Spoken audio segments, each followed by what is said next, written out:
ہر قسم کی تعریف اللہ کے لیے ہے جو اپنی مخلوق پر پہل کرتے ہوئے انعام فرماتا ہے اور احسان کے ساتھ اپنے بندوں پر فضل فرماتا ہے. اسی کے لیے ہر قسم کی حمد ہے صبح اور شام اور ہر وقت اور ہر لمحے. میں اس کی ایسی حمد بیان کرتی ہوں کہ جس سے حمد کا حق ادا ہو، اور میں اس تعریف کو شمار کرنے کی طاقت نہیں پاتی. اس کی وہی شان ہے جیسا کہ اس نے خود اپنی تعریف کی ہے. ہم انسان تو اس کی تعریف کرنے سے عاجز ہیں. ہم اس کو پہچاننے کا بھی پورا حق ادا نہیں کرتے تو تعریف کا حق کیسے ادا کر سکتے ہیں؟ تو ہم اللہ سبحانہ تعالی سے دعا کرتے ہیں کہ وہ ہمیں توفیق دے کہ ہم اس کو جانیں، اس کو پہچانیں، اس پر ایسا ایمان لائیں جیسا ایمان لانے کا حق ہے، اور اس کی بات کو اور اس کی ذات کو ایسی اہمیت دیں جیسی اہمیت دینے کا وہ حقدار ہے.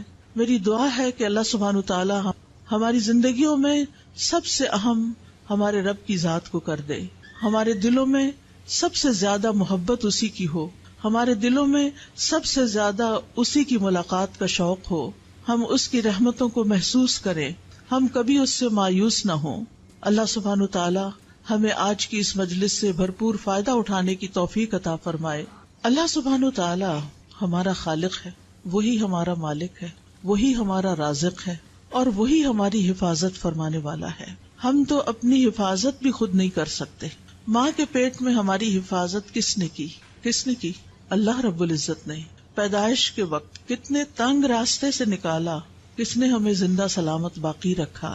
اللہ نے. بچپن میں ماں ضرور خیال رکھتی ہے، لیکن اصل میں پالنے والا تو ہمارا رب ہی ہے، جس نے ہمارے لیے غذا کا اہتمام کیا، جس نے ہمیں کھانا پینا سکھایا، جس نے ہمیں بولنا سکھایا. الرحمن علم القرآن خلق الانسان علمہ البیان. اللہ نے انسان کو پیدا کیا اور اسی نے بولنا سکھایا. ہمارے اندر تو کوئی طاقت نہیں، ہم تو نہیں جانتے تھے نہ حروف کو نہ الفاظ کو.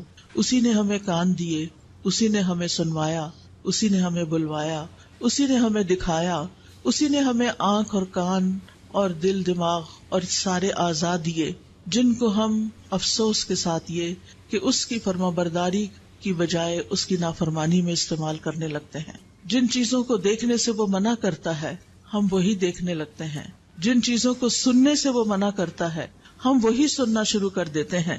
لیکن اس کے باوجود وہ ہم پر اپنی رحمت فرماتا ہے، اور جو کچھ اس نے ہمیں دے رکھا ہے اس کو دیے رکھتا ہے، چاہے ہم اس کی مرضی کے مطابق استعمال کریں یا اس کی مرضی کے خلاف استعمال کریں. اللہ سبحانہ تعالی سب کی حفاظت کرتا ہے، لیکن اپنے مقرب بندوں کی، اپنے پیارے بندوں کی خاص حفاظت کرتا ہے. اللہ سبحانہ تعالی ہمیں اپنے خاص بندوں میں شامل کر لے. اللہ سبحانہ تعالی ہمیں قرآن والوں میں شامل کر لے. اللہ سبحانہ تعالی ہمیں السابقون الاولون میں شامل کر لے، جو نیکیوں کی طرف سب سے پہلے رغبت کرتے ہیں، جو نیکیوں کے کاموں میں جلدی کرتے ہیں. یسارعون فی الخیرات رغبا ورہبا. یہ پیغمبروں کی خصوصیت اللہ تعالیٰ نے بتائی ہے کہ وہ نیکیوں میں، خیر کے کاموں میں بہت جلدی کرتے تھے، کبھی رغبت سے، کبھی رہبت سے، کبھی امید کے ساتھ، کبھی خوف کے ساتھ. اللہ سبحانہ تعالیٰ صرف ہماری حفاظت نہیں کرتا بلکہ وہ تو زمین و آسمان کی حفاظت کر رہا ہے. وہ تو بل کے اندر ایک چیونٹی کی بھی حفاظت کرتا ہے، اس کو بھی خوراک دیتا ہے. وہ تو اس بڑے آسمان کی جو ہمارے اوپر چھایا ہوا ہے ایک چھت کی طرح بغیر ستونوں کے، اس کی بھی حفاظت کرتا ہے کہ وہ ہمارے اوپر ٹوٹ کے گر نہ پڑے. اللہ سبحانہ تعالیٰ ان تمام چیزوں کی اپنی رحمت اور خاص رحمت کے ساتھ حفاظت فرما رہا ہے. وَيُمْسِكُ السَّمَاءَ أَن تَقَعَ عَلَى الْأَرْضِ إِلَّا بِإِذْنِهِ إِنَّ اللَّهَ بِالنَّاسِ لَرَءُوفٌ رَحِيمٌ. اور وہ آسمان کو یوں تھامے ہوئے ہے کہ وہ اس کے اذن کے بغیر زمین پہ گر نہیں سکتا. بلا شبہ اللہ بندوں پر بڑا ہی شفقت کرنے والا، بڑا ہی مہربان ہے. اور یہ حفاظت اس کے لیے کچھ مشکل کام بھی نہیں، اس پر کچھ بوجھ بھی نہیں. اللہ سبحانہ تعالیٰ پوری کائنات کی حفاظت فرما رہا ہے. وہ ستاروں اور سیاروں کو بھی ہم پہ گرنے نہیں دیتا. سورج، چاند، ستارے ہمارے اوپر سے گزر جاتے ہیں. اللہ سبحانہ تعالیٰ نے ان کو ایسے نظام میں باندھ کے رکھا ہوا ہے کہ ان میں سے کوئی بھی سرتابی کر کے ٹوٹ کے نیچے نہیں آتا. اور جو ستارے اس کے حکم سے ٹوٹتے بھی ہیں، فضا میں گرتے بھی ہیں، الحمدللہ ہمارے اوپر ان کی بارش نہیں برستی کہ ہم رات سوئے پڑے ہوں اور اوپر سے کوئی ایسی چیز آ کے گرے کہ صبح اٹھ ہی نہ سکیں. کس طرح اللہ تعالیٰ جاگتے میں بھی اور سوتے میں بھی ہماری حفاظت کرتا ہے. پھر اللہ سبحانہ وتعالیٰ اپنے مومن بندوں کی شیطان سے بھی حفاظت فرماتا ہے. شیطان جو ہمارا ازلی ابدی دشمن ہے، کس طرح اللہ سبحانہ وتعالیٰ نے ہمیں اس سے بچا کے رکھا ہوا ہے. وہ ہمیں اللہ سے دور لے جانا چاہتا ہے اور ہم اللہ کی باتیں سننے کے لیے اس کو چھوڑ کر شوق در شوق ایسی محفلوں میں آ کے بیٹھ جاتے ہیں اور اپنی زندگیوں کو اس کی راہ میں وقف کرتے ہیں، اس کا دین سیکھتے ہیں. یہ اس کی مدد اور اس کی رحمت کے بغیر ہو ہی نہیں سکتا. لہٰذا اللہ اپنے خاص بندوں کو شیطان سے بچا کر ان کے دلوں میں ایمان پیدا کر دیتا ہے اور ایمان کی محبت پیدا کر دیتا ہے، ایمان کو ان کے دلوں میں سجا دیتا ہے. وَلَكِنْ حَبَّبَ إِلَيْكُمُ الْإِيمَانَ وَزَيَّنَهُ فِي قُلُوبِكُمْ. اللہ نے ایمان کو تمہارے دلوں میں محبوب بنا دیا اور اس نے ایمان کو تمہارے دلوں میں سجا دیا. شیطان تو کبھی یہ کام نہ کرنے دیتا. اگر اللہ سبحانہ تعالیٰ کی خاص رحمت نہ ہوتی، پھر اللہ سبحانہ تعالیٰ جہاں ہماری دنیا کی مصلحتوں کی حفاظت کرتا ہے، اللہ سبحانہ تعالیٰ ہمارے دین اور ایمان کی حفاظت بھی فرماتا ہے. گمراہ کرنے والی خواہشات اور گمراہ کرنے والے شبہات اور شکوک سے بھی اور شیطان کے وسوسوں سے بھی ہمیں بچاتا ہے. اللہ سبحانہ تعالیٰ کا خاص شکر ہے کہ اس نے ہماری عقل کی حفاظت کی ہے کہ ہم بات سمجھ پاتے ہیں. اس نے ہمارے صحت کی حفاظت کی ہے کہ ہم اپنے کام چل پھر کے کر سکتے ہیں. اس نے ہماری قوتوں کی حفاظت کی ہے کہ ہم دیکھ سکتے ہیں، سن سکتے ہیں، بول سکتے ہیں، ہم بہت سے کام کر سکتے ہیں، چیزیں اٹھا سکتے ہیں، رکھ سکتے ہیں. اور اس میں آپ دیکھیے کہ خاص طور پر اللہ کے جو خاص بندے ہوتے ہیں جو اپنے اعضاء کو اللہ سبحانہ تعالیٰ کی رضا کے کاموں میں لگاتے ہیں، ان کی کس طرح اللہ تعالیٰ مدد فرماتے ہیں. ابو طیب الطبری کے بارے میں آتا ہے کہ وہ 100 سال کی عمر سے بھی زیادہ آگے بڑھ گئے تھے، لیکن وہ اپنی عقل اور قوت سے فائدہ اٹھا سکتے تھے، یعنی ان کی عقل برقرار تھی. عام طور پر تو یہ ہوتا ہے نا، جو لوگ بوڑھے ہونے لگتے ہیں ان کا حافظہ کمزور ہو جاتا ہے، وہ بھولنے لگتے ہیں اور بعض اوقات وہ بالکل بیکار ہو جاتے ہیں. انہوں نے کشتی سے زمین پہ چھلانگ لگا دی تو اس پر سب نے کہا کہ یہ آپ نے کیا کیا ہے، اس عمر میں چھلانگیں تو نہیں لگاتے. تو انہوں نے کہا یہ وہ اعضاء ہیں جن کی ہم نے بچپن میں اللہ کی نافرمانیوں سے حفاظت کی، تو آج اللہ تعالیٰ نے بڑھاپے میں بھی ہمارے اعضاء کو سلامت رکھا ہوا ہے. تو اگر ہم چاہتے ہیں کہ ہم جتنا بھی جئیں ہماری ان ساری نعمتوں کی حفاظت ہو، تو پھر ہمیں اللہ کی اطاعت میں جینا ہوگا. اللہ سبحانہ وتعالیٰ ہی کا خاص فضل ہے کہ وہ ہمارے مال اور اولاد کی حفاظت فرماتا ہے، اور خاص طور پر نیک بندوں کے. سورۃ کہف آپ پڑھتے ہوں گے ہر جمعے کو، اس میں یہ آیت آتی ہے نا، اما الجدار فکان لغلامین یتیمین فی المدینۃ وکان تحتہ کنز لہما وکان ابوہما صالحا. اور دیوار کی بات یہ ہے، وہ دیوار جسے خضر علیہ السلام نے، وہ گر چکی تھی تو اسے دوبارہ بنا دیا تھا، حالانکہ اس بستی والوں نے انہیں کھانا نہیں دیا تھا، پھر بھی انہوں نے وہ دیوار بنا دی ان کے لیے بغیر کسی قیمت کے. تو اس دیوار کا قصہ یہ تھا کہ وہ 2 یتیم لڑکوں کی تھی جو اس شہر میں رہتے تھے، اور اس دیوار کے نیچے ان کے لیے خزانہ مدفون تھا، اور ان کا باپ ایک نیک آدمی تھا. تو باپ کی نیکی کی وجہ سے اس کے فوت ہونے کے بعد اس کی اولاد کے خزانے کی وراثت کی حفاظت کی جا رہی ہے.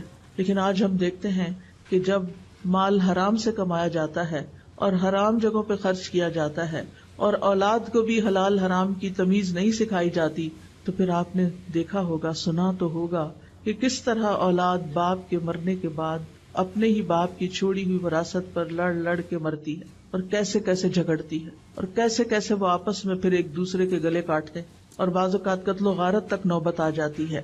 لیکن اگر انسان اپنی زندگی کو اللہ کی اطاعت میں گزارتا ہے تو اس سے نہ صرف یہ کہ زندگی میں فائدہ ہوتا ہے، بلکہ مرنے کے بعد بھی اللہ تعالیٰ غائبانہ طریقے سے اولاد کی بھی حفاظت کرتا ہے اور مال کی بھی حفاظت کرتا ہے، اور اس کام کی بھی حفاظت کرتا ہے جو آپ اپنی زندگی میں کرتے ہیں.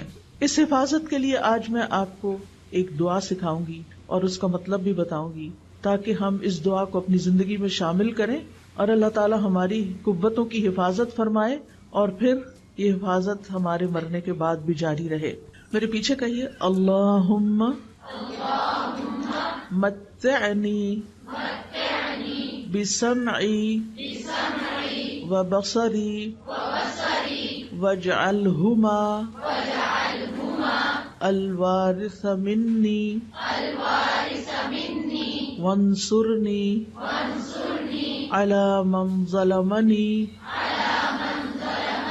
وخذ منہ بثأری۔ اے اللہ تو مجھے میری سماعت اور میری بصارت سے مستفید ہونے کا موقع عطا فرما اور ان دونوں کو میرے لیے وارث بنا دے، اور مجھ پر ظلم کرنے والے کے خلاف میری مدد فرما اور تو اس سے میرا انتقام لے۔ صحابہ کی کثیر تعداد نے اس دعا کو روایت کیا ہے۔ یہ حدیث ابو ہریرہ رضی اللہ عنہ، جابر بن عبداللہ رضی اللہ عنہ، علی بن ابی طالب رضی اللہ عنہ، عائشہ رضی اللہ تعالی عنہ، سعد بن زرارہ رضی اللہ عنہ، انس بن مالک رضی اللہ عنہ اور دوسرے صحابہ نے اس دعا کو روایت کیا ہے کہ رسول اللہ صلی اللہ علیہ وسلم اپنے رب سے یہ دعا کیا کرتے تھے۔ تو صحابہ بھی اس دعا کو پڑھتے تھے اور ہمیں بھی دعا پڑھنی چاہیے۔ دعا کا مطلب کیا ہے؟ اللہم متعنی بسمعی و بصری۔ یہاں لفظ متع استعمال ہوا ہے۔ سم تو کان کو کہتے ہیں، بصر آنکھ کو کہتے ہیں۔ اللہم کا مطلب یا اللہ۔ تو نیا لفظ کیا ہے؟ متع۔ متع، متع یمتع تمتیع، متاع سے ہے۔ متاع کس کو کہتے ہیں؟ فائدے کی چیز، ٹھیک ہے نا؟ تو مطلب ہے اللہ ہمیں اپنی آنکھوں اور اپنے کانوں سے فائدہ اٹھانے کی توفیق دے، ان دونوں سے ہم لطف اندوز ہوں، حرام طریقے سے نہیں، حلال طریقے سے۔ یعنی اے اللہ مجھے ان دونوں سے ایسے فائدہ پہنچا کہ ان کو باقی رکھ، یعنی جب تک میں زندہ ہوں میرے یہ اعضاء کام کرتے رہیں، یعنی میری نظر نہ جائے، میری سننے کی طاقت نہ جائے، یہ دونوں صحت مند ہوں، مفید ہوں، یہاں تک کہ میری عمر پوری ہو جائے اور میں اپنے ان دونوں اعضاء کے ساتھ فائدہ اٹھاتا رہوں۔ آپ دیکھیں علم حاصل کرنے کے لیے آنکھیں اور کان دونوں ہی ضروری ہیں۔ یہ دونوں دل کے دروازے ہیں۔ ہم آنکھوں سے دیکھتے ہیں، پڑھتے ہیں اور دل میں اتارتے ہیں، یا پھر کانوں سے سنتے ہیں اور دل میں اتارتے ہیں۔ دل میں علم جمع نہیں ہو سکتا جب تک کہ ہم اپنی آنکھوں اور کانوں کو استعمال نہ کریں۔ تو اے اللہ ان دونوں کو میرے لیے سلامت رکھ اور تندرست رکھ، کیونکہ بعض اوقات آنکھیں خراب ہو جاتی ہیں، بعض اوقات کانوں میں درد شروع ہو جاتی ہے، کان بند ہو جاتے ہیں، تو ان کی صحت اور سلامتی کی دعا ہے یہ۔ جسم میں باقی اعضاء بھی بڑے کام کے ہیں، لیکن یہ بہت ہی اہم ہے کہ یہ دونوں صحیح کام کرتے رہیں، ہر طرح کی بیماریوں سے محفوظ رہیں، تاکہ ہم ان کو اللہ کی رضا میں، اللہ کی اطاعت کے کاموں میں استعمال کریں۔ اور پھر وَاجْعَلْهُمَا الْوَارِثَ مِنِّي، کہ اللہ ان دونوں کو میرا وارث بنا دینا۔ وہ کیسے؟ کہ جب تک میری زندگی ہے یہ مجھے فائدہ دیں، اور جب میں فوت بھی ہو جاؤں، تو عام طور پر انسان جب فوت ہوتا ہے تو آپ دیکھیں اپنے پیچھے مال چھوڑ جاتا ہے یا اولاد چھوڑ جاتا ہے، ایسا ہی ہے نا؟ ایک تیسری چیز بھی چھوڑ کے جاتا ہے۔ وہ کون سی چیز؟ علم، علم کی وراثت، ٹھیک ہے نا؟ کیا کیا چھوڑ کے جاتے ہیں ہم؟ مال، اولاد، علم۔ کچھ لوگوں کے پاس مال کوئی نہیں ہوتا، وہ کچھ بھی نہیں چھوڑتے، زندگی میں اتنا نہیں ہوتا کہ اپنی ضرورت پوری کر سکیں۔ کچھ لوگوں کی اولاد ہی نہیں ہوتی، لیکن ایک چیز سب کے پاس ہوتی، اور وہ کیا ہے؟ علم۔ اب بہت سے لوگ مال کمانے کے پیچھے تو دن رات لگے رہتے ہیں، لیکن علم حاصل کرنے کے پیچھے وقت نہیں دیتے۔ ایسا ہی ہے نا؟ وہ کہتے ہیں ہمارے پاس وقت نہیں ہے، حالانکہ وقت ہوتا ہے۔ اب یہ جو سفید اسکارف میں لوگ بیٹھے ہوئے ہیں یہ سارے طالب علم ہیں، یہ اپنی شناخت کے ساتھ آئے ہیں، اور باقی لوگوں میں سے بھی ہو سکتا ہے کچھ طالب علم ہوں، لیکن وہ مجھے نہیں معلوم کہ علم حاصل کر رہے ہیں یا نہیں، یا کر رہے ہیں تو کون سا علم حاصل کر رہے ہیں۔ اب آپ دیکھیے زندگی میں آپ جو مال چھوڑیں گے وہ وارثوں کے کام آئے گا اور لوگ اس سے فائدہ اٹھائیں گے۔ کوئی گھر بنا کے چھوڑ گئے، اس میں کوئی حرج کی بات نہیں ہے، ضرورت کا اگر آپ اپنے وارثوں کے لیے چھوڑتے ہیں تو اچھی بات ہے، بجائے اس کے کہ آپ کے بچے لوگوں کے آگے ہاتھ پھیلائیں اور فقیر بن جائیں۔ دین نے منع نہیں کیا کہ آپ مال نہ چھوڑیں وراثت میں، لیکن صرف مال ہی چھوڑیں یہ ٹھیک نہیں۔ اسی طرح اولاد کو اگر آپ چھوڑتے ہیں اور آپ نے ان کی اسلامی تربیت نہیں کی، وہ آپ کے کسی فائدے کے نہیں آپ کے مرنے کے بعد، بلکہ اگر انہوں نے غلط کام کیے اور آپ کی غفلت کی وجہ سے کیے تو آپ کی پوچھ ہوگی۔ کیونکہ اللہ تعالیٰ کا حکم کیا ہے، یا ایھا الذین آمنوا قوا انفسکم واہلیکم نارا، اے لوگو جو ایمان لائے ہو اپنے آپ کو اور اپنے گھر والوں کو آگ سے بچاؤ. یعنی ان کو ایسی نصیحت، ایسی تعلیم، ایسی تاکید ضرور کریں کہ وہ ان کاموں کو نہ کریں جو آگ میں لے جانے والے ہیں. پھر آپ دیکھیے تیسری چیز جو آنکھوں اور کانوں سے حاصل ہوتی، اور وہ علم ہے. اگر وہ آپ نے حاصل کیا اور کسی کو سکھا گئے، کسی کو پڑھا گئے، کسی کو دے گئے، کوئی کتاب لکھی یا لوگوں کو ویسے تیار کیا، ان پر محنت کی، ان پر مال خرچ کیا کہ وہ پڑھ جائیں، کچھ بچوں کے لیے آپ نے جگہ بنا کے دی، کچھ کی فیس دی، کچھ کو کتابیں لے کر دی. اب یہ ساری چیزیں، یہ جو آپ کام کر رہے ہیں، یہ صدقہ جاریہ کا کام ہے. اپنے ہی مال کا ایک حصہ جو اولاد کے علاوہ آپ نے نیکی کے کام کے لیے چھوڑا، اور زندگی میں آپ نے اپنے آنکھوں اور کانوں کو استعمال کر کے جتنا بھی دین کا علم حاصل کیا، قرآن کا علم حاصل کیا، پھر آگے آپ نے اس کو سکھایا، پڑھایا، لوگوں پر محنت کی، وہ آپ کی وارث بنے گی، وہ لوگ آپ کے وارث ہوں گے. اور سلسلہ شروع کہاں سے ہوا تھا؟ آنکھوں اور کانوں سے. تو اس دعا میں ہم کیا مانگتے ہیں کہ اللہ ان دونوں کو میرا وارث بنا دے.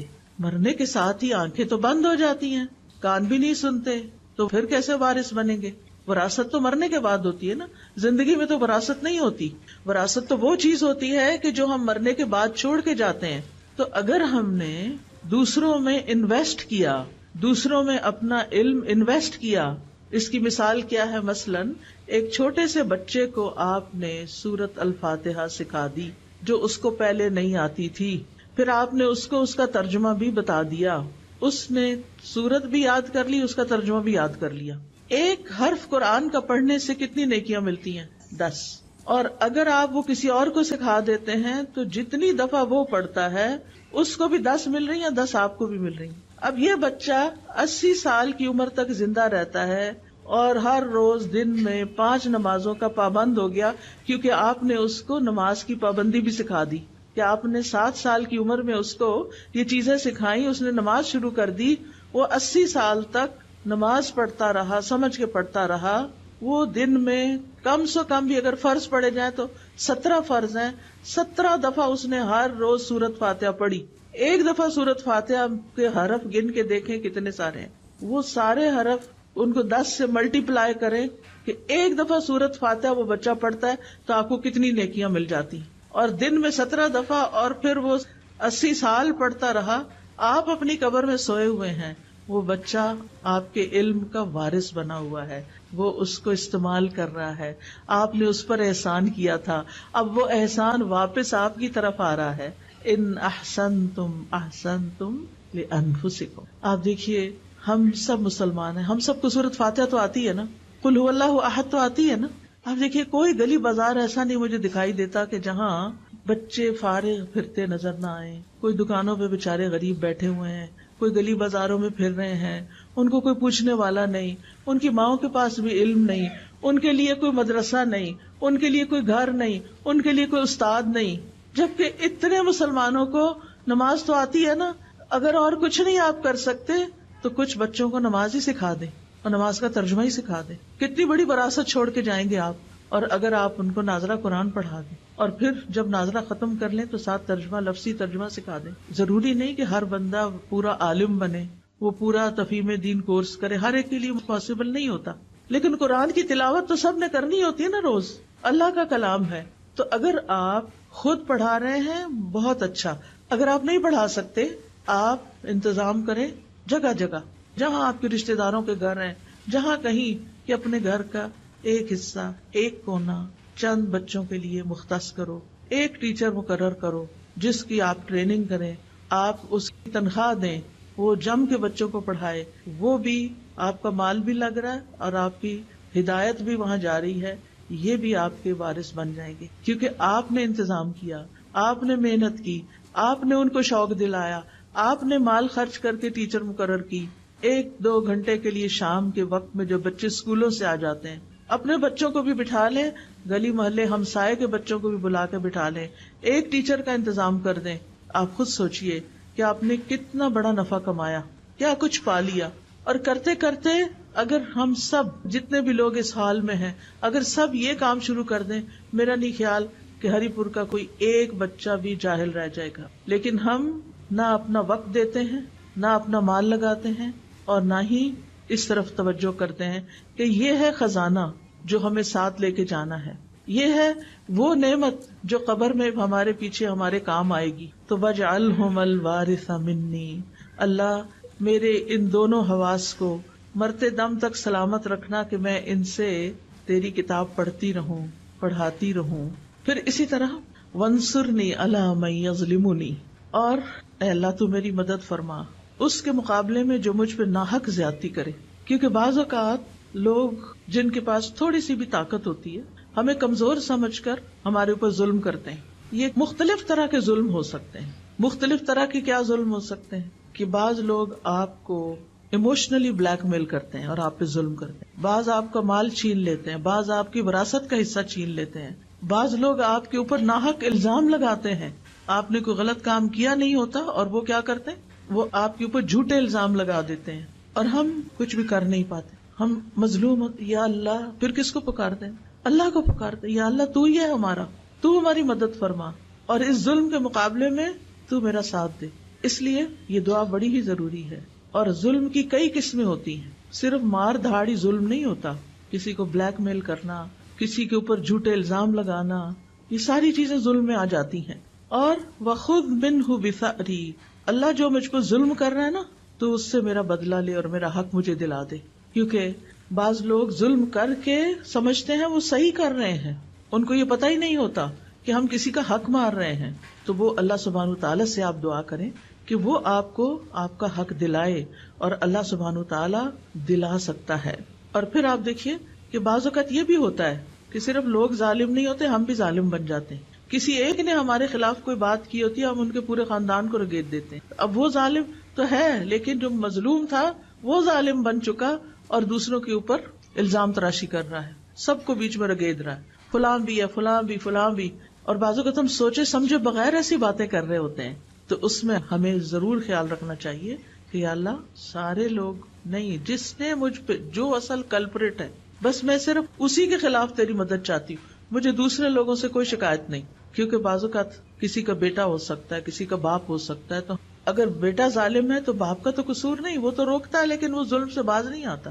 کسی کی بیوی ہو سکتی. اب مثال کے طور پر آپ دیکھیں، ہمیں ہر طرح کے ظلم سے بچنے کی کوشش کرنی چاہیے. بعض اوقات کچھ مائیں اپنے بچوں پہ ظلم کر رہی ہوتی ہیں، بلا وجہ مار کے، بلا وجہ چیخ چلا کے، اور ہم سمجھتے ہیں یہ ہمارے بچے ہیں نا، ہم جو چاہیں کریں. نہیں، ہم جو چاہیں نہیں کر سکتے، اس کا بھی حساب لیا جائے گا. حدیث میں آتا ہے فَالْمَرْأَةُ رَاعِيَةٌ فِي بَيْتِ زَوْجِهَا وَمَسْئُولَةٌ عَنْهَا، عورت اپنے شوہر کے گھر میں نگران ہے اور اس سے اس کے بارے میں سوال کیا جائے گا، اس سے پوچھا جائے گا کہ اس نے یہ کام اپنی ذمہ داری کیسے ادا کی. تو اس لیے ہمیں اپنے بچوں کے ساتھ بھی ظلم نہیں کرنا. اچھا، بعض اوقات بعض خواتین اپنی بہوؤں کے ساتھ ظلم کرتی ہیں، ان کے اوپر اتنے کام ڈال دیتی ہیں جو ان کی ذمہ داری نہیں ہوتے، یا اگر ان کی کوئی بات پسند نہیں آتی تو ان کے خلاف بیٹے کے کان بھرتی ہیں اور یہ بھول جاتی ہیں کہ اگر یہ گھر تباہ ہوا تو نقصان کس کا ہے؟ اپنا ہی ہے. جو لڑکی اس گھر سے چلی جائے گی کیونکہ اس کے اوپر ظلم ہو رہا تھا، تو آپ دیکھیں کہ آج پہلی شادی کرنا بھی کتنا مشکل ہو گیا، تو دوسری شادی کیسے کی جائے گی. پھر آپ دیکھیے کہ بعض لڑکیاں بزرگوں پہ ظلم کرتی ہیں، بعض بہویں ساسوں پہ ظلم کرتی ہیں. ان کے پاس کوئی ٹھکانہ نہیں رہنے کے لیے، لیکن وہ کسی صورت ان کو برداشت نہیں کرتی. آج رات تقریباً 10:30 کا ٹائم تھا، میں فون بند ہی کرنے لگی تو کسی کی کال آ گئی.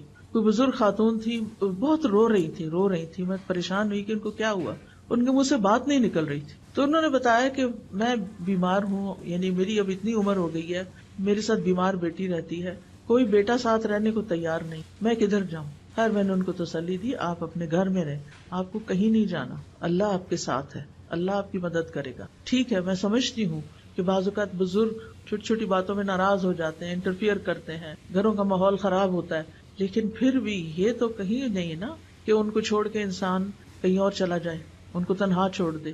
اور وہ عمر کے اس حصے میں ہو کہ انہیں فائنینشیل سپورٹ نہ بھی چاہیے ہو تو مورل سپورٹ چاہیے ہوتی ہے. بزرگوں کو سب سے زیادہ جو چیز تکلیف دیتی ہے وہ تنہائی ہے. جب گھر میں پوتے پوتیاں ہوتے ہیں، نواسے وغیرہ ہوتے ہیں، تو ان کے لیے ایک خوشی کی بات ہوتی ہے، وہ ان کے ساتھ دل بہلاتے ہیں کیونکہ وہ خود بھی بچے بن چکے ہوتے ہیں اور چھوٹے بچوں سے ان کا دل زیادہ لگتا ہے.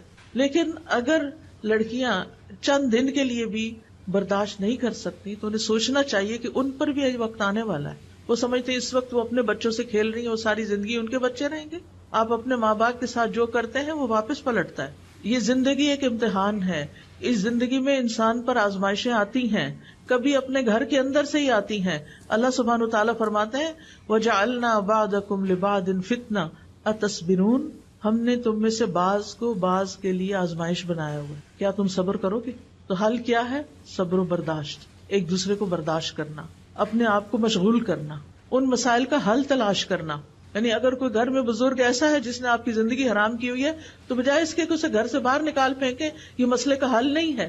آپ سوچیں کہ آپ نے اس کی ناراضگی سے کیسے بچنا ہے. آپ نے خود اپنے لیے کون سا ایسا کام شروع کرنا ہے کہ جس سے آپ کا وہ انٹریکشن یا وہ مسئلہ کم سے کم پیش آئے کہ جس کی وجہ سے آپ کو مشکل ہوتی ہے. اور اس کے لیے اللہ سبحانہ وتعالیٰ سے آپ دعا کریں گے کہ اللہ تعالیٰ میرے لیے آسانی فرما دے. ٹھیک ہے نا؟ تو یاد رکھیے کہ ہمارے جسم کے جتنے بھی اعضاء ہیں، میں پھر دعا پہ آ رہی ہوں واپس، ہمارے جسم کے جتنے بھی اعضاء ہیں یہ ہمارے پاس اللہ کی امانت ہے. یہ ہم نے خود نہیں بنائی. یہ ہاتھ ہم نے خود بنایا نہیں، بنا ہمیں پتا ہے نا. تو جو بناتا ہے وہی مالک ہوتا ہے. یہ آنکھیں ہم نے خود لی ہیں، کہیں سے خریدی ہیں؟ نہیں، جس نے دی ہیں وہی ان کا مالک ہے. ہمارے پاس امانت ہے کچھ سالوں کے لیے. اللہ تعالیٰ یہ دیکھ رہے ہیں کہ ہم ان کے ساتھ کرتے کیا ہیں، ہم ان کو استعمال کیسے کرتے ہیں. اگر اللہ تعالیٰ کی مرضی کے مطابق استعمال کرتے ہیں تو عبادت ہے، اطاعت ہے. اور اگر اللہ تعالیٰ کی مرضی کے مطابق استعمال نہیں کرتے تو یہ نافرمانی ہے، گناہ ہے. ٹھیک ہے نا؟ یہ اعضاء اللہ کی عظیم نعمتوں میں سے. اللہ تعالیٰ فرماتے ہیں وَاللَّهُ أَخْرَجَكُم مِّن بُطُونِ أُمَّهَاتِكُمْ لَا تَعْلَمُونَ شَيْئًا وَجَعَلَ لَكُمُ السَّمْعَ وَالْأَبْصَارَ وَالْأَفْئِدَةَ لَعَلَّكُمْ تَشْكُرُونَ. اور اللہ نے تمہیں تمہاری ماؤں کے پیٹوں سے اس حال میں نکالا کہ تم کچھ نہیں جانتے تھے. اس نے تمہارے لیے کان اور آنکھیں اور دل بنا دیے تاکہ تم شکر ادا کرو. تو ہم نے کیا کرنا ہے؟ شکر ادا کرنا ہے. شکر کیسے ادا ہوتا ہے؟ ان نعمتوں کا صحیح استعمال کر کے، مالک کی مرضی کے مطابق استعمال کر کے. کانوں سے ہم کیا کچھ سنتے ہیں، کتنا کچھ سنتے ہیں، اور وہ سب کچھ ہمارے اندر جا رہا ہوتا ہے. آنکھوں سے ہم کیا کچھ دیکھتے ہیں، وہ سب کچھ ہمارے اندر جا رہا ہوتا ہے. یہ ہمارے دل کے ساتھ کنیکٹڈ ہے. اسی لیے ایک آنکھیں ظاہر میں ہیں اور ان کے پیچھے جہاں یہ کنیکٹ ہوتی ہیں وہاں دل کی بھی آنکھیں ہیں اور دل کے بھی کان ہیں. کچھ لوگ صرف ظاہری آنکھوں سے چیزوں کو دیکھتے ہیں، عبرت نہیں پکڑتے، اس سے کوئی سبق نہیں لیتے، وہ صرف سامنے سامنے کے سرفیس پہ دیکھ رہے ہیں. اور کچھ لوگ چیزوں کو دل کی آنکھ سے دیکھتے ہیں، گہرائی سے دیکھتے ہیں، سبق لیتے ہیں، اللہ کو پھر یاد کرتے ہیں. یتفکرون فی خلق السماوات والارض، آسمانوں اور زمین کی تخلیق میں غور و فکر کرتے ہیں، پکار اٹھتے ہیں ربنا ما خلقت ھذا باطلا، اے ہمارے رب تو نے اس کو بیکار نہیں پیدا کیا، سبحانک تو پاک ہے کہ کوئی بیکار کام کرے، فقنا عذاب النار تو ہم سب کو آگ کے عذاب سے بچا لے.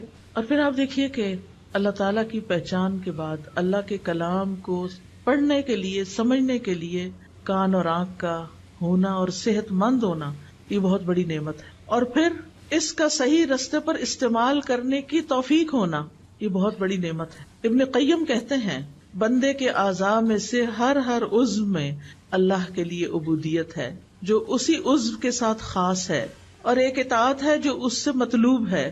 وہ عضو اسی کے لیے پیدا کیا گیا ہے اور اسی اطاعت کے لیے مہیا کیا گیا ہے. یعنی ہمیں یہ سب کچھ کسی مقصد کے لیے دیا گیا ہے. تو اعضاء کو استعمال کرنے کے حوالے سے بندوں کی 3 قسمیں ہیں، 3 طرح کے لوگ ہیں. نمبر 1 وہ لوگ جو ان اعضاء کو پیدا کیے جانے کے مقصد کو پورا کرتے ہیں، یعنی ان اعضاء سے وہی کام لیتے ہیں جن کے لیے یہ پیدا کیے گئے. یہ بہت نفع مند تجارت کر رہے ہیں، اپنے لیے بہت کچھ اکٹھا کر رہے ہیں، جیسے میں نے سورۃ فاتحہ سکھانے کی مثال دی. نمبر 2 جس مقصد کے لیے اعضاء کو پیدا نہیں کیا گیا وہ کام کرتے ہیں، یہ دوسری قسم کے لوگ ہیں. ایسے لوگ سخت خسارے میں ہیں کہ انہوں نے ان آنکھوں سے وہ کچھ دیکھا جو اللہ کی نافرمانی کا تھا، جس کو دیکھنے سے اللہ نے منع کیا تھا. آج آپ دیکھیں کتنے ہی لوگ ہیں کہ موبائل فون کے فتنے کی وجہ سے ننگی فلمیں، گندی فلمیں، جھوٹی باتیں، فضول ڈرامے اور پتہ نہیں کیا کچھ دیکھتے رہتے ہیں. یہ آنکھوں کا غلط استعمال ہے، کانوں کا غلط استعمال ہے. اس پر پوچھا جائے گا، اس پر پکڑ ہوگی، اس کام سے توبہ کرنی چاہیے. تیسرے وہ لوگ ہیں جو ان اعضاء کو بیکار چھوڑ دینے والے ہیں، کچھ نہیں کرتے، نہ کوئی اچھا کام نہ کوئی برا کام، بس سو کے وقت گزار دیتے ہیں، کھا پی کے بس وقت گزار دیتے ہیں، نہ غور و فکر کرتے ہیں، نہ کچھ پڑھتے ہیں، نہ کچھ سنتے ہیں. انہیں قرآن کی تلاوت کی توفیق نہیں، انہیں قرآن سننے کی توفیق نہیں، انہیں کہیں جا کر علم حاصل کرنے کی توفیق نہیں، کسی کو سکھانے کی توفیق نہیں. ایسے لوگ اپنا نقصان کر رہے ہیں. آج جو آپ لوگ یہاں میرے سامنے بیٹھے ہیں، میں بعض چہرے ایسے دیکھ رہی ہوں کہ جس میں ماشاءاللہ بالکل بزرگ خواتین ہیں، ان کو اللہ نے اس عمر میں شوق دے دیا کہ وہ قرآن پڑھیں اور سیکھیں اور سکھائیں، اور یہ بھی خوش قسمتی کی علامت ہے. علم حاصل کرنے کے لیے کوئی عمر کی قید نہیں، مرتے دم تک انسان کو سیکھتے رہنا چاہیے. اور اگر بھول بھی جاتا ہے، نہیں سمجھ آتا، آپ اس مجلس میں بیٹھے رہتے ہیں، کچھ تو حاصل ہوتا ہے نا، کیونکہ ایسی مجالس میں بیٹھنے والوں کی بھی بخشش کر دی جاتی. تو پہلی قسم کا جو شخص ہے اس کا ہر کام عبادت ہے، کیونکہ وہ جس چیز کو دیکھتا ہے عبرت کی نگاہ سے دیکھتا ہے، کچھ سبق لیتا ہے اور اللہ کو یاد کرتا ہے. جو باتیں مثلاً وہ آرام سے بیٹھا ہوا ہے تو بھی غور و فکر کر رہا ہے، اس کے سامنے کوئی چھوٹا موٹا کیڑا مکوڑا نظر آ جاتا ہے تو وہ اس کی حرکت پر بھی غور کر کے اس کا دل ایمان سے بھر جاتا ہے. یا اللہ، یہ تو نے یہ پیدا کیا، کیسے تو نے اس کی پلاننگ کی، کیسے تو نے اس کو زندگی دی، اس کو جینے کے لیے ہمیں تو یہ بھی نہیں پتا یہ کیا کھا کے جیتا ہے اور یہ کہاں سوتا ہے اور کہاں سے نکل آتا ہے. وہ ہر چیز کو دیکھ کر ایک سبق لے رہے ہوتے ہیں. اسی طرح وہ کھڑے ہوں تب، بیٹھے ہوں، کھا رہے ہوں، پی رہے ہوں، سو رہے ہوں، اپنے لباس پہن رہے ہوں، ہر حال میں وہ ایسے غور و فکر میں ہوتے ہیں کہ اللہ کو یاد کر رہے ہوتے ہیں، ان چیزوں سے سبق لے رہے ہوتے ہیں. ایسے لوگ ہر لمحہ عبادت میں ہوتے ہیں. دوسری قسم کے لوگ جو فضول چیزیں بولتے، سنتے، دیکھتے رہتے ہیں، ان کا ہر عمل ان کے خلاف جائے گا، ہر چیز میں ان کی پکڑ ہوگی. کیونکہ غلط چیز انسان دیکھ لیتا ہے نا تو وہی پھر خیالات بھی آتے ہیں. غلط چیزیں سن لیتا ہے. اب جو اگر میوزک کا اچانک بھی آپ نے کہیں گاڑی میں سفر کر رہے تھے، انہوں نے لگا دیا، سن لیا، گھر آ کے وہی منہ سے نکلتا جاتا ہے. اور کچھ لوگ تو مرتے دم تک صرف پھر گانے ہی گا رہے ہوتے ہیں. وہ میں نے پڑھا تھا کہیں آرٹیکل، کسی ڈاکٹر کا تھا، اس کے سامنے کئی مریض فوت ہوئے. اس نے کہا کہ ہر ایک الگ الگ باتیں کر رہا ہوتا ہے. کم ہی لوگ ہیں جن کو کلمہ نصیب ہوتا ہے. باقی کوئی اگر تاجر ہے تو خرید و فروخت کی باتیں کر رہا ہے، اور اگر کوئی گانے بجانے کے شغل میں تھا تو وہ وہی گانے گا رہا ہوتا ہے. اس کو کہیں بھی کہ لا الہ الا اللہ پڑھو تو اس کو توفیق نہیں ہوتی. تو جو کام ہم زندگی میں کرتے رہتے ہیں نا، موت کے وقت بھی انہی کی فکر لگے گی، وہی کر رہے ہوں گے. فون پہ جو باتیں کر رہے ہوتے ہیں نا ہر وقت، یہ سن رہے ہوتے ہیں، یہ جو میسجز کر رہے ہوتے ہیں، اور جن چیزوں میں ہماری دلچسپی زیادہ ہوتی ہے، سوتے جاگتے اٹھتے. کچھ لوگ تو رات کو بھی فون آف نہیں کرتے، رات کو بھی اٹھ کے دیکھتے رہتے ہیں کیا میسج آیا ہے. نتیجہ کیا ہوگا کہ جب زندگی کی آخر ہوگی نا، کچھ لوگ تو بیماری میں بھی میوزک سن رہے ہوتے ہیں. بزرگ لوگ ہیں زندگی کے آخری حصے میں آ گئے، صبح سویرے اٹھ کے ٹی وی لگا لیتے ہیں اور بیٹھ جاتے ہیں. ناشتہ بھی ٹی وی کے آگے ہو رہا ہے، کھانا بھی ٹی وی کے آگے، فضول چیزیں دیکھے جا رہے ہیں. اپنی زندگی ضائع کریں. بند کریں، ان چیزوں کو بند کریں، اللہ کی طرف رجوع کریں، توبہ کریں، ذکر کریں، کچھ علم حاصل کریں، کوئی اچھی باتیں سنیں، کوئی اچھی باتیں کسی کو سکھائیں. ہر وقت ٹی وی کے آگے نہیں بیٹھے رہیں. یہ چیزیں فتنہ بن گئی ہیں ہمارے لیے، اور ایسے لوگوں کا پھر ہر عمل ان کے خلاف قیامت کے دن حجت بنے گا. تیسری قسم کا شخص جو ہے غفلت میں پڑا ہوا ہے. اگر غفلت سے باز آ جائے تو انشاءاللہ اسے فائدہ ہی فائدہ ہے، اور اگر غفلت میں مر گیا تو حساب سخت ہے. اللہ تعالیٰ کے نزدیک وہ شخص انتہائی مبغوض ہے جو بیکار زندگی بسر کرتا، نہ وہ دنیا کے کاموں میں لگا ہوا ہے اور نہ آخرت کے لیے کوشش کرتا ہے. ایسے لوگ اللہ تعالیٰ کو سخت ناپسند ہیں. ایسے لوگ دوسروں پر بوجھ ہیں. اب دیکھیں کئی مائیں کتنی پریشان ہوتی ہیں کہ بچے نہ اسکول جاتے، نہ پڑھتے ہیں، نہ کوئی کاروبار کرتے ہیں، نہ شادی کرتے ہیں، نہ کسی اور کام میں ہیں، بیکار ہی بیکار. ان کے لیے دعا بھی کرنی چاہیے، اور اللہ ایسے لوگ پیدا کرے کہ جو ایسے بچوں کو کوئی راہ دکھائے. لیکن جو شخص اللہ کی اطاعت میں اپنے اعضاء استعمال کرتا ہے تو نبی صلی اللہ علیہ وسلم نے فرمایا، یہ حدیث قدسی ہے، نبی صلی اللہ علیہ وسلم روایت کرتے ہیں اللہ تعالیٰ سے. اللہ تعالیٰ فرماتے ہیں میرا بندہ جن جن عبادتوں کے ذریعے سے میرا قرب حاصل کرتا ہے ان میں سے کوئی عبادت مجھے اتنی پسند نہیں جتنی وہ عبادت پسند ہے جو میں نے اس پہ فرض کی ہے. سب سے زیادہ ثواب کس عبادت کو کرنے کا؟ جو فرض ہے، جیسے فرض نماز ہے، فرض روزہ ہے، فرض زکوٰۃ کی ادائیگی ہے. کچھ لوگ سارا سال صدقہ کرتے رہتے ہیں، زکوٰۃ نہیں دیتے. یہ صدقات تو بہت کم پڑیں گے زکوٰۃ کے مقابلے میں. تو فرض ادا کرنا اللہ تعالیٰ کے نزدیک سب سے زیادہ پسند ہے. پھر فرمایا میرا بندہ نوافل کے ذریعے مجھ سے اتنا قریب ہو جاتا ہے کہ میں اس سے محبت کرنے لگ جاتا ہوں. اللہ تعالیٰ ایسے بندوں سے محبت کرتے ہیں. جب میں اس سے محبت کرنے لگ جاتا ہوں تو میں اس کا کان بن جاتا ہوں جس سے وہ سنتا ہے، اس کی آنکھ بن جاتا ہوں جس سے وہ دیکھتا ہے، اس کا ہاتھ بن جاتا ہوں جس سے وہ پکڑتا ہے، اس کا پاؤں بن جاتا ہوں جس سے وہ چلتا ہے. اگر وہ مجھ سے مانگے تو میں اسے دیتا ہوں، اگر وہ مجھ سے پناہ کا طلبگار ہو تو میں اس کو پناہ دیتا ہوں. اور میں کسی چیز میں تردد نہیں کرتا جس کو میں کرنے والا ہوتا ہوں جو مجھے مومن کی جان نکالنے کے وقت ہوتی. وہ مومن موت کو بوجہ تکلیف پسند نہیں کرتا، اور مجھے بھی اسے تکلیف دینا اچھا نہیں لگتا. اب کیا مطلب ہے کان بن جاتا ہوں، آنکھ بن جاتا ہوں؟ مطلب یہ ہے کہ وہ اپنے کانوں آنکھوں سے بس وہی کام لیتا ہے جو اللہ کو پسند ہوتے ہیں. وہ اپنے سارے اعضاء کو اللہ کی اطاعت میں لگا دیتا ہے. یہ اللہ کی توفیق اس کو مل جاتی، اس کے لیے آسانی ہو جاتی. اور جو ان سے کام نہ لے، اللہ سبحانہ وتعالیٰ فرماتے ان شر الدواب عند اللہ الصم البکم الذین لا یعقلون. بے شک جانداروں میں سب سے برے اللہ کے نزدیک وہ بہرے گنگے لوگ ہیں جو عقل سے کام نہیں لیتے، یعنی اپنے ان اعضاء کو استعمال نہیں کرتے. ایسے لوگ اندھیروں میں ہیں، گمراہ ہیں، غافل ہیں. اب ہمیں کرنا کیا چاہیے؟ سب سے پہلے تو یہ کہ ان کانوں سے اللہ کے احکامات سننے چاہیے. اللہ تعالیٰ کیا فرما رہے ہیں؟ اللہ تعالیٰ فرماتے ہیں واتقوا اللہ واسمعوا. اللہ سے ڈرو اور سنو اللہ تعالیٰ کیا فرما رہا ہے. واسمعوا واطیعوا، سنو اور اطاعت کرو. تو سماعت علم کے حصول کا سب سے پہلا سبب ہے. سننے سے، یعنی بچہ جب ابھی پڑھنے کے قابل نہیں ہوتا سن کے سیکھ لیتا ہے. اور بعض بچوں کی مائیں ماشاءاللہ پریگنینسی میں بھی قرآن سنتی ہیں، اور جب بچے کو دودھ پلاتی ہیں تو قرآن سنتی رہتی ہیں، جب کوئی کام کرتی ہیں تو قرآن سنتی رہتی ہیں. ایسے بچے چھوٹی چھوٹی عمر میں جب بولنے کے قابل ہوتے ہیں ان کے منہ سے قرآن جاری ہو رہا ہوتا ہے. آیتوں کی آیتیں، دعاؤں کی دعائیں یاد کر چکے ہوتے ہیں کیونکہ ماں سنتی تھی. وہ ماں کے پیٹ میں بھی سن رہے تھے، وہ پیدا ہو کے بھی سن رہے تھے، وہ بولنے تک سنتے رہے. سن کے انہوں نے بہت کچھ سیکھ لیا. ساری زندگی کے لیے ان کے اندر وہ چیزیں جمع ہو گئی. اور کچھ مائیں کیا سنتی ہیں پریگنینسی میں، اور کیا دیکھتی ہیں پریگنینسی میں. اور بچہ چھوٹا ہوتا ہے تو گھر میں کیا دیکھ رہا ہوتا ہے، اور اس کے ہاتھ میں موبائل پکڑا دیتی، کارٹون لگا دیتی. وہ کارٹون دیکھ دیکھ کے بڑے ہو رہے ہیں. وہ پھر آپ کی اطاعت کہاں سے کریں گے؟ وہ اللہ کے بندے کہاں سے بنیں گے؟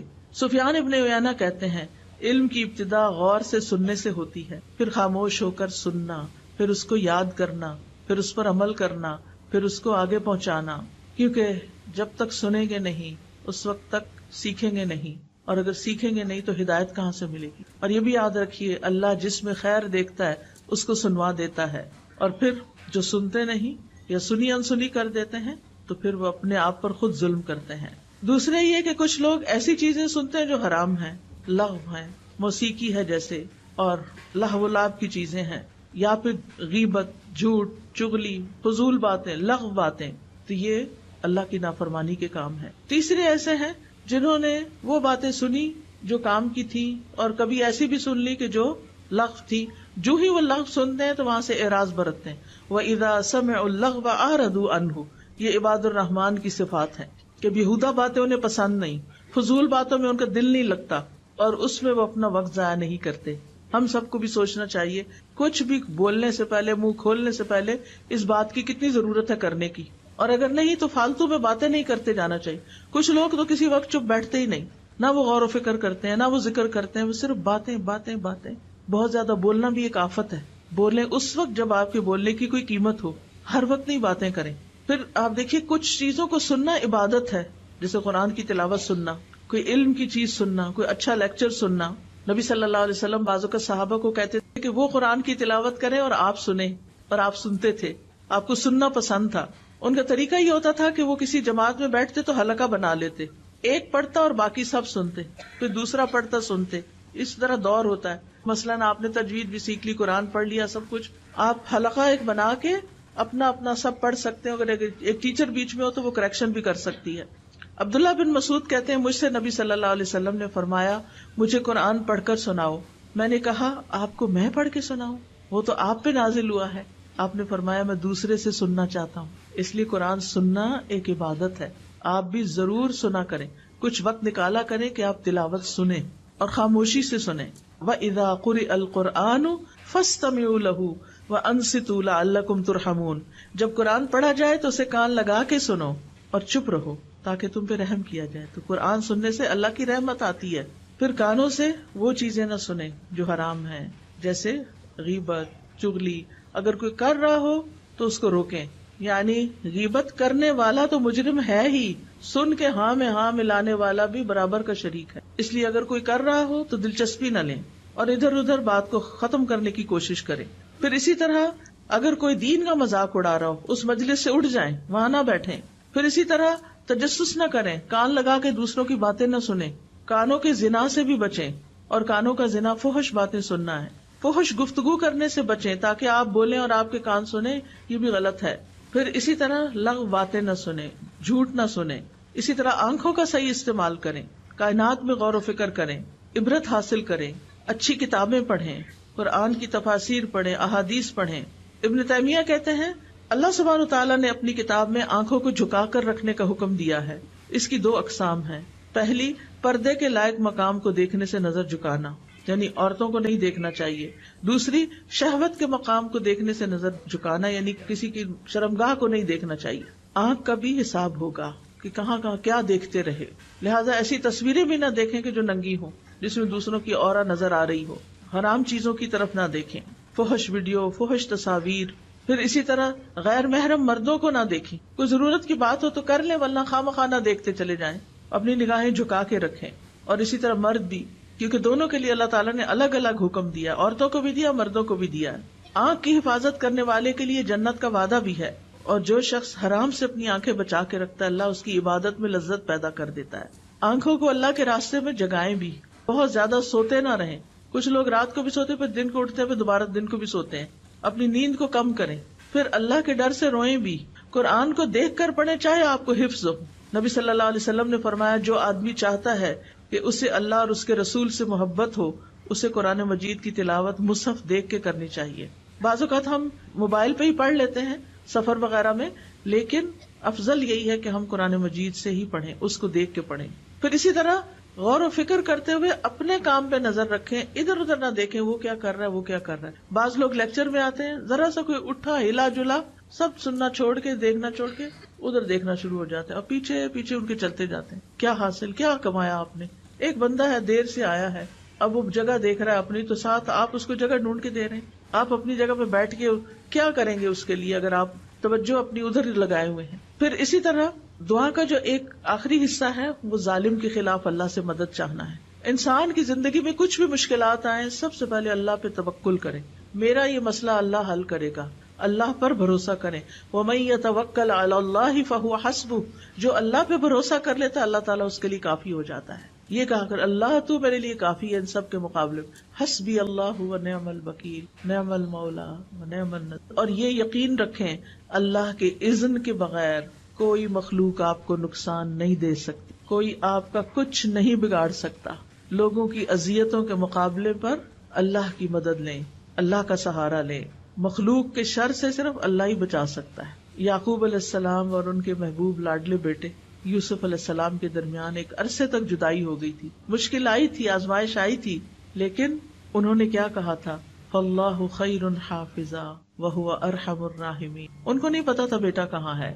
بعض علماء کہتے ہیں یوسف علیہ السلام 40 سال تک گم رہے، لیکن اللہ نے ان کو ان کے باپ کی طرف واپس لوٹایا جو یہ کہا کرتے تھے فاللہ خیر حافظا وہو ارحم الراحمین. جب آپ کو بھی اپنی اولاد کے بارے میں فکر ہو، آپ انہیں رخصت کر رہے ہیں، ظاہر ہے ساری زندگی اولاد کو ساتھ تو نہیں رکھ سکتے، کوئی باہر کے ملک چلے جاتے ہیں، کوئی کہیں اور جا رہے، تو آپ کے دل میں وسوسے آتے ہیں کہ پتہ نہیں کیا بنے گا، پتہ نہیں کیسا ماحول ہوگا، کہیں ان کا ایمان نہ چلا جائے.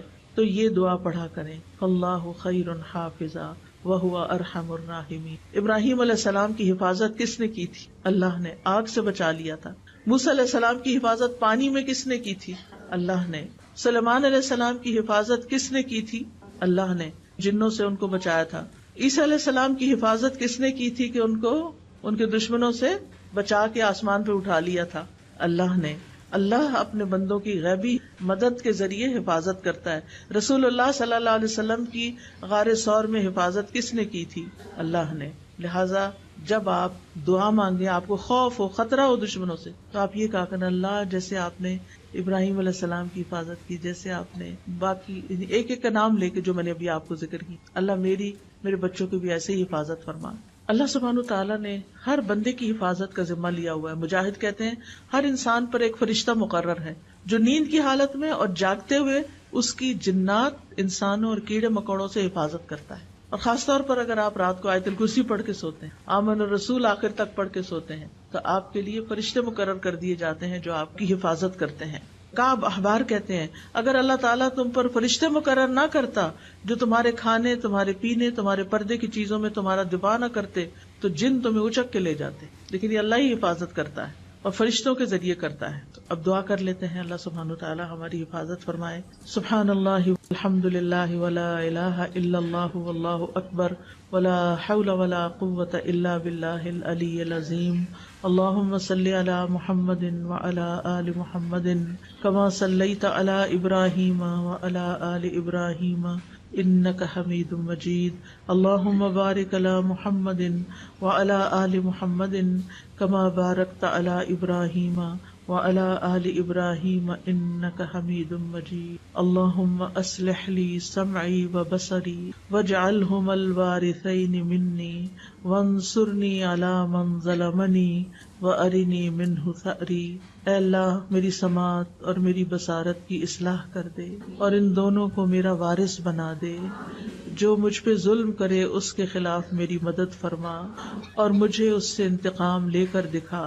اللہم اقسم لنا من خشیتک ما تحول به بیننا وبین معصیتک ومن طاعتک ما تبلغنا به جنتک ومن الیقین ما تهون به علینا مصیبات الدنیا ومتعنا باسماعنا وابصارنا وقوتنا ما احییتنا واجعلہ الوارث منا واجعل ثأرنا علی من ظلمنا وانصرنا علی من عادانا ولا تجعل مصیبتنا فی دیننا ولا تجعل الدنیا اکبر ہمنا ولا مبلغ علمنا ولا تسلط علینا من لا یرحمنا۔ اے اللہ ہم میں اپنا خوف اتنا تقسیم کر دے کہ ہمارے اور ہمارے گناہوں کے درمیان حائل ہو جائے، اور اپنی فرما برداری ہم میں اتنی تقسیم کر دے کہ وہ ہمیں تیری جنت تک پہنچا دے، اور اتنا یقین کہ ہم پر دنیا کی مصیبتیں آسان ہو جائیں، اور جب تک ہم زندہ ہیں ہمیں ہماری سماعت، ہماری بصارت، ہماری قوت سے فائدہ اٹھانے کی توفیق دے اور اسے ہمارا وارث بنا دے، اور ہمارا انتقام اسی تک محدود کر دے جو ہم پر ظلم کرے، اور جو ہم سے دشمنی رکھے اس کے مقابلے میں ہماری مدد فرما، اور ہمارے دین میں ہم پر مصیبت نازل نہ فرما، اور دنیا کو ہی ہمارا اصل اور بڑا غم نہ بنا، اور نہ دنیا کو ہمارے علم کی انتہا بنا، اور ہم پر کسی ایسے شخص کو مسلط نہ کر جو ہم پر رحم نہ کرے۔ اللہم اجعل فی قلبی نورا وفی لسانی نورا واجعل فی سمعی نورا واجعل فی بصری نورا واجعل من خلفی نورا ومن امامی نورا واجعل من فوقی نورا ومن تحتی نورا اللہم اعطنی نورا۔ اللہم انی اعوذ بک من شر سمعی ومن شر بصری ومن شر لسانی ومن شر قلبی ومن شر منی۔ اے اللہ میں تیری پناہ چاہتا ہوں اپنے کان کی برائی سے، اپنی آنکھ کی برائی سے، اپنی زبان کی برائی سے، اپنے دل کی برائی سے، اور اپنے مادہ منویہ کی برائی سے۔ یا اللہ ہمیں ہمارے نفس کے شر سے بچا لینا، اللہ ہمیں سماعت اور بصارت کے زائل ہو جانے سے بچا لینا۔ اللہم انی اعوذ بک من السمم والبکم والجنون والجذام والبرص وسیء الاسقام۔ اے اللہ میں تیری پناہ مانگتا ہوں بہرے پن سے، گنگے پن سے، پاگل پن سے، کوڑھ سے، برس سے اور تمام بری بیماریوں سے۔ یا اللہ ان تمام بیماریوں اور ہر طرح کی بیماریوں سے ہمیں بچا کے رکھنا۔ اللہم انی اعوذ بک من الفقر والقلۃ والذلۃ واعوذ بک من ان اظلم او اظلم۔ اے اللہ میں فقر و فاقہ، قلت اور ذلت سے تیری پناہ میں آتا ہوں، اور اس بات سے تیری پناہ میں آتا ہوں کہ میں کسی پہ ظلم کروں یا کوئی مجھ پہ ظلم کرے. اللہم انت عضدی و نصیری بک احول و بک اصول و بک اقاتل. اے اللہ تو ہی میرا دست بازو ہے، اے اللہ تو ہی میرا مددگار ہے، میں تیری مدد سے چلتا پھرتا ہوں، تیری مدد سے حملہ کرتا ہوں اور تیرے ہی بھروسے پر میں لڑتا ہوں. یا حی یا قیوم برحمتک نستغیث اللہم انا نجعلک فی نحورہم ونعوذ بک من شرورہم. اے اللہ ہم تجھے ان کے بالمقابل کرتے ہیں جو ہم پر ظلم کرتے ہیں اور ان کے شر سے تیری پناہ مانگتے ہیں. رب اعنی ولا تعن علی وانصرنی ولا تنصر علی وامکر لی ولا تمکر علی واہدنی ویسر ہدای الی وانصرنی علی من بغی علی. اللہم اجعلنی لک شکارا لک ذکارا لک رہابا لک مطواعا الیک مخبتا اواہا منیبا. رب تقبل توبتی واغسل حوبتی واجب دعوتی وثبت حجتی واہد قلبی وسدد لسانی واسلل سخیمۃ قلبی. یا رب العالمین یا ارحم الراحمین. جتنی بہنیں آئی ہیں یا اللہ ان سب کا آنا بیٹھنا سیکھنا قبول فرما. ہم سب کو ان باتوں پر عمل کی توفیق عطا فرما. یا اللہ جو دعائیں ہم نے کی ہیں ان کو قبول فرما. یا اللہ جو بیمار ہیں انہیں صحت عطا فرما، جو دکھی لوگ ہیں ان کے دکھ دور فرما، جن کے دلوں میں کوئی خاص دعائیں ہیں یا اللہ ان کی دعائیں پوری فرما. یا رب العالمین ہمارے والدین پر اپنی رحمت نازل فرما. اللہ ہم سب کی اولاد کو ہدایت عطا فرما، ان سب کو ہمارے لیے صدقہ جاریہ بنا. اللہ ہمیں اپنا مال، اپنا وقت، اپنی جان ایسے کاموں میں خرچ کرنے کی توفیق دے جن سے تو راضی ہو جائے. یا اللہ تو ہماری ساری مشکلات آسان کر دے. اللہ ساری مشکلات آسان فرما دے. یا اللہ تو ہماری قوتوں کو مرتے دم تک بحال رکھنا. یا اللہ تو ہم سے راضی ہو جا. اللہ ہم تجھ سے راضی ہیں، تو بھی ہم سے راضی ہو جا.